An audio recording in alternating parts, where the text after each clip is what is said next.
Ini dia smartphone dengan Snapdragon 8 Elite Gen 5 resmi pertama di Indonesia.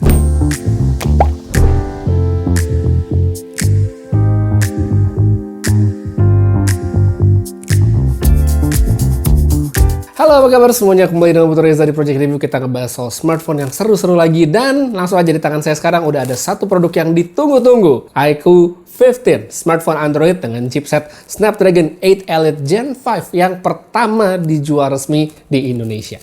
Yang launching di Indonesia duluan? Ada. Tapi yang dijual pertama tetap iQOO ternyata. Nah, ini juga sekaligus menjaga track record iQOO yang selalu pertama rilis smartphone dengan chipset Snapdragon kelas flagship di Indonesia yang resmi. Ya, jadi semoga lanjut terus. Oke, jadi cerita utama dari iQOO 15 tentu masih di soal specs-nya.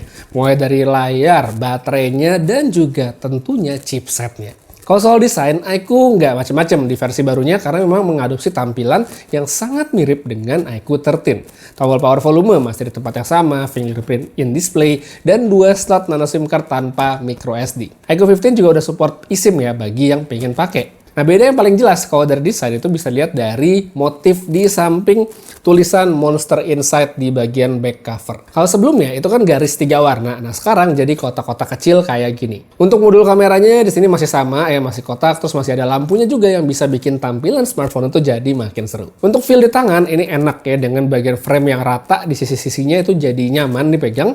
Build quality perangkatnya juga solid serta ini masih dengan IP rating yang sangat bagus yaitu IP68, IP69. Jadi air sama debu udah aman banget. Nah, sekarang kita lihat sedikit ke soal layar dulu nih. iQOO 15 ngebawa sesuatu yang benar-benar baru. Jadi ada 2K Samsung LED OLED ya. Jadi iQOO 15 ini jadi smartphone pertama yang pakai teknologi material OLED yang kayak gini. Jadi belum ada smartphone lain di dunia yang pakai teknologi layar ini, termasuk Samsung ya.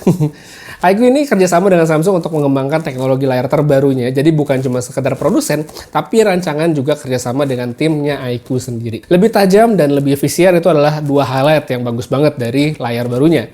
Habis itu, dari segi brightness ini juga dia lebih ramah mata karena bisa sampai 1 nits. Ini bakal berguna banget misalnya kita pakai smartphone di tempat gelap. Contoh kamar ya, malam udah matiin lampu, masih pengen scrolling dikit, nah itu bisa banget. Jadi nggak silau matanya.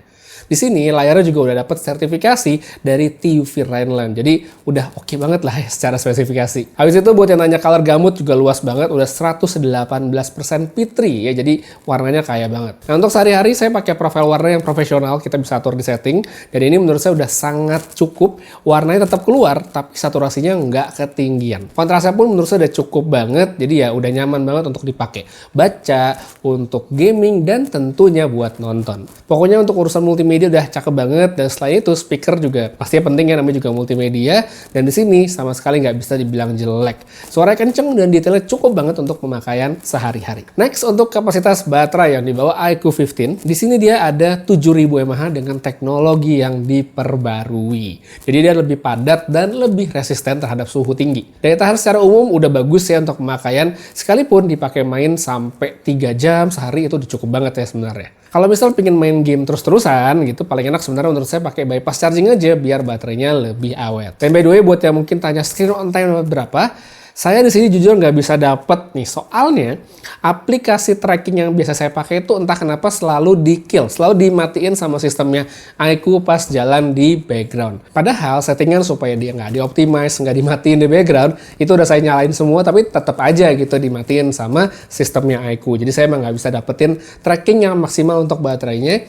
Cuma kalau untuk pemakaian seharian menurut saya masih cukup banget. Dan kalau yang penasaran daya tahannya dalam gaming, ntar di belakang bakal saya omongin sambil kita bahas gamenya. Sekarang langsung aja kita bahas soal chipsetnya, si Snapdragon 8 Elite Gen 5 yang sungguh powerful.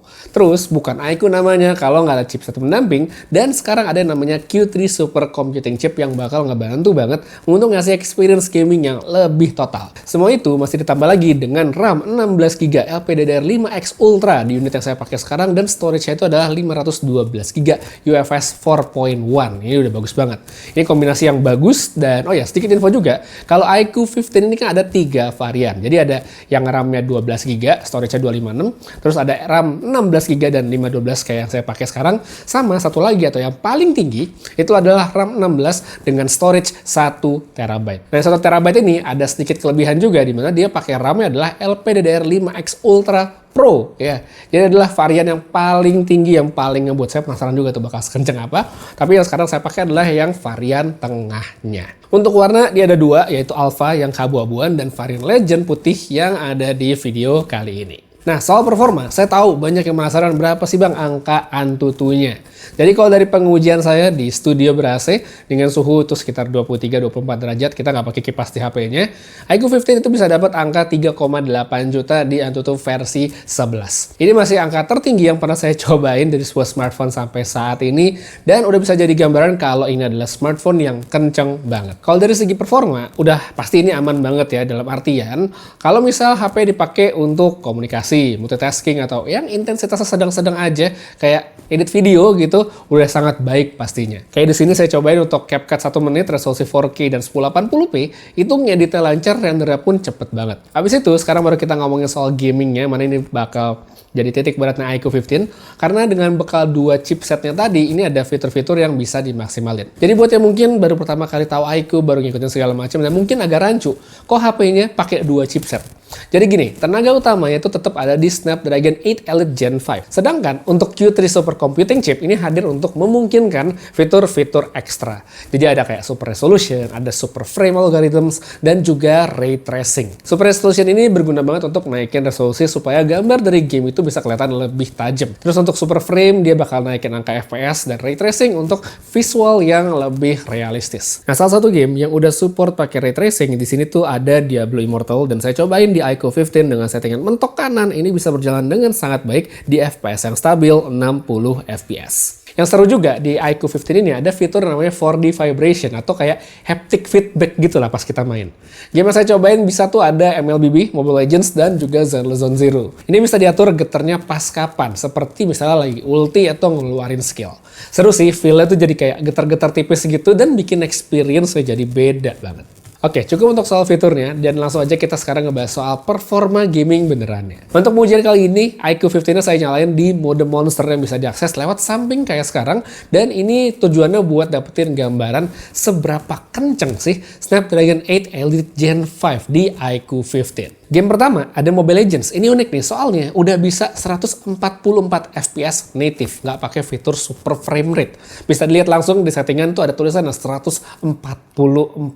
Hasil dari pengujian ini bagus banget, mulus, dan cuma naik turun pas kita lagi ke lobby atau lagi matching. Sisanya lancar. Terus baterainya juga oke, karena setengah jam main itu butuh sekitar 7-8% aja. Game berikutnya saya cobain di Honkai Star Rail. Yang satu ini, dia udah bisa pakai fitur super frame rate, jadi bisa naik sampai 90 FPS. Pakai setting grafik yang paling mentok alias very high dengan atau tanpa super frame rate, hasilnya bagus dengan average di 57 dan 87 FPS.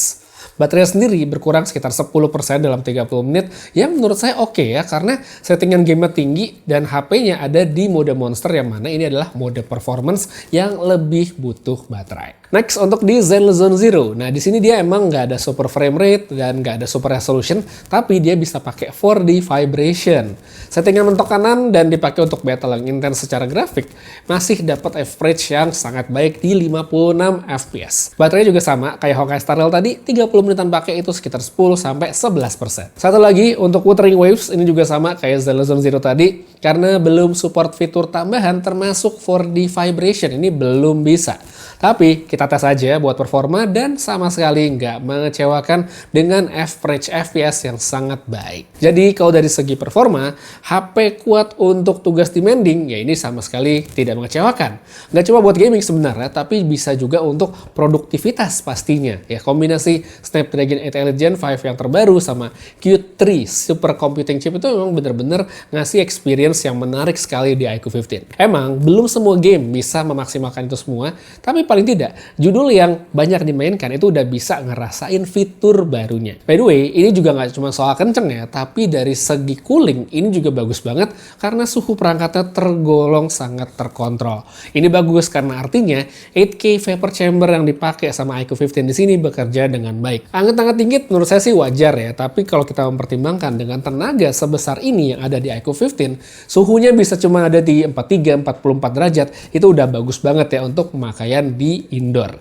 Sedangkan kalau pakai di outdoor, ya itu bang tergantung sih, apakah kita main di terik matahari yang panas banget atau mungkin cuma outdoor tapi masih ada atapnya, itu kan akan sangat berpengaruh. Tapi yang penting kalau dalam kondisi yang terkontrol, kalau dalam ruangan hasilnya bagus banget. Habis itu saya juga pengen nambahin soal software dari iQOO 15. Jadi dia tuh mengikuti saudaranya si Vivo X300 series yang baru rilis. iQOO 15 juga ngebawa Origin OS 6 lengkap dengan semua fiturnya. Poin positif lagi nih, karena secara tampilan UI jadi lebih cakep, lebih simple, lebih enak dilihat. Fiturnya juga makin lengkap karena bahkan sekarang kita bisa akses ke Office Kit-nya. Jadi andai aja dengan power sekencang ini ditambahin kayak fitur mirror atau extend ke monitor lebih gede, ala-ala mode PC gitu, wah pasti bakal makin keren lagi. Nggak cuma kita bisa main game yang kenceng dengan layar lebih gede, tapi bisa juga untuk produktivitas. Terakhir baru deh kita ngebahas soal kameranya. Nah di sini ada 3 kamera di bagian belakang yang menarik sekali.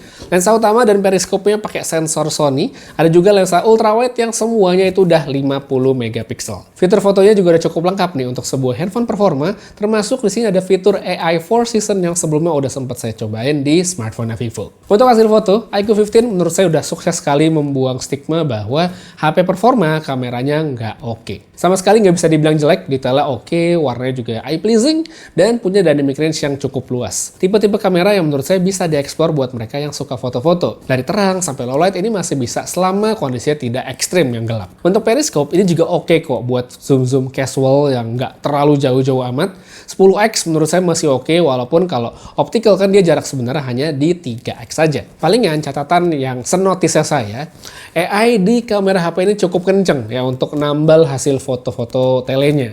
Jadi kalau misalnya kita nggak pixel peeping, sebenarnya aman banget. Cuma kalau udah kita lihat detailnya, kita zoom-zoom gitu di HP, bakal kelihatan AI-nya. Kemudian untuk lensa ultrawide ini menurut saya cukup aja sih, dan sayangnya masih cukup timpang secara hasil kalau kita compare sama lensa utama. Perbedaan dari hasil foto di tempat dan waktu yang sama itu masih kelihatan ya, namun kalau kita nggak membandingkan, sebenarnya hasilnya masih oke. Pindah ke kamera depan, hasilnya juga menurut saya cukup aja. Belum ada autofocus buat yang mungkin peduli. Terus untuk selfie casual, ya menurut saya mengabadikan momen oke-oke aja sebenarnya, tapi tidak spesial. Next, buat video. Resolusi maksimalnya di sini udah bisa sampai 8K ya, tapi hanya di lensa utamanya aja. Sedangkan kalau kita ngerekam di 4K, itu bisa sampai 60 fps di semua lensa, termasuk kamera depan. Bahkan di sini kita bisa pindah-pindah lensa sambil ngerekam tanpa mengganggu. Ya, jadi mau pindah ultrawide, tele, atau bahkan pindah kamera depan, semua bisa. Tambahan lainnya di sini kalau ada yang nanya apakah ada lock, di sini tidak ada. Tapi menurut saya wajar banget karena ini bukan smartphone yang kamera sentris. Ya, jadi sekarang kita lagi ngeliat sampel video dari iQOO 15 di resolusi 4K 30 fps. Kondisinya siang-siang mendung, ya, jadi emang ya nggak terlalu terang, dan range mungkin nggak terlalu kelihatan kalau nyari langit yang biru, nggak dapet di sini karena emang itu lagi mendung banget. Tapi kita bisa pindah ke sebelah sini.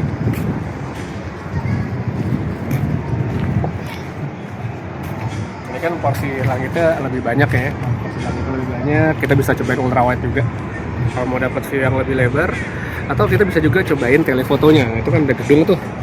Nah, ini kan masih di 0,6. Kita ke 1 dulu lah, kita bagi 1 dulu. Nah, kita langsung ke 3 aja. Habis itu kita ke 10.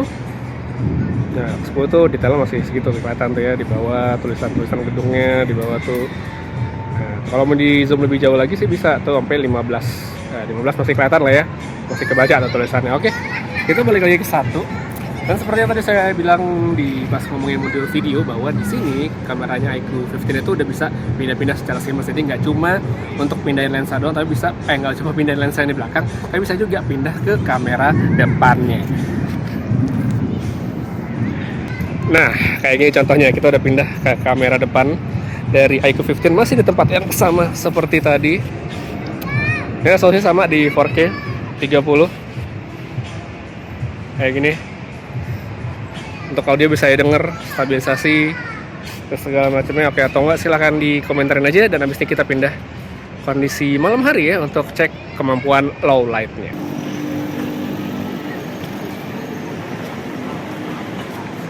Oke, jadi ini kita sampel buat malam sambil jalan dari si iQOO 15. Ini emang di tempat parkiran ya, lampu-lampu jalan kita bisa lihat ada noise memang ya, detailnya memang kelihatan menurun. Jitter mungkin bisa kelihatan juga. Ini di 1X tadi ya, kita juga udah sempat pindah-pindah lensa tadi di sana. Hasilnya seperti ini. Langsung aja. Ini untuk kamera depannya kalau dipakai sambil jalan. Skin tone-nya, lampu-lampu di belakang, audio bisa didengar sambil ngomong, kurang lebih seperti inilah dari videonya iQOO 15. Oke atau enggak menurut kalian, silahkan dikomen aja di kolom komentar yang ada di bawah. Oke, jadi kalau yang dicari adalah sebuah smartphone dengan tenaga yang sangat, ya saya bilang sangat bisa diandelin, mau ngerasain Snapdragon flagship terbaru pertama yang resmi di Indonesia, iQOO 15 jelas pilihan yang sangat solid, recommended banget ya, karena dari segi performa ini udah kencang banget, dan bagian lain kayak layar baru yang bagus, satu-satunya cuma ada iQOO doang yang punya saat ini, software lebih matang, serta baterai besar dengan charging 100 watt. Itu adalah poin-poin menarik yang bikin iQOO 15 itu makin oke. Untuk kamera juga tetap oke kalau menurut saya, meskipun memang belum sampai atau selevel dengan saudaranya. Cuma wajar banget kok ya sebenarnya, karena ya ini diferensiasi produk gitu untuk mencapai target market yang berbeda. Sebenarnya tantangan terbesar dari iQOO 15 menurut saya sekarang itu adalah harga. Ya, jadi imbas kenaikan harga komponen itu sangat terasa, seperti dari chipset yang memang makin mahal. Terus di sini juga iQOO ngebawa layar baru yang memang belum pernah dipakai sebelumnya oleh smartphone manapun, yang bikin iQOO 15 ini berasa lebih flagship secara experience gitu. Alhasil memang iQOO 15 cukup banyak ya naiknya dibandingkan versi sebelumnya. Tapi kalau menurut kalian gimana? Apakah dengan harga tersebut dan kelebihan-kelebihan ditawarkan masih worth it? Coba tulis pendapat kalian di kolom komentar yang ada di bawah.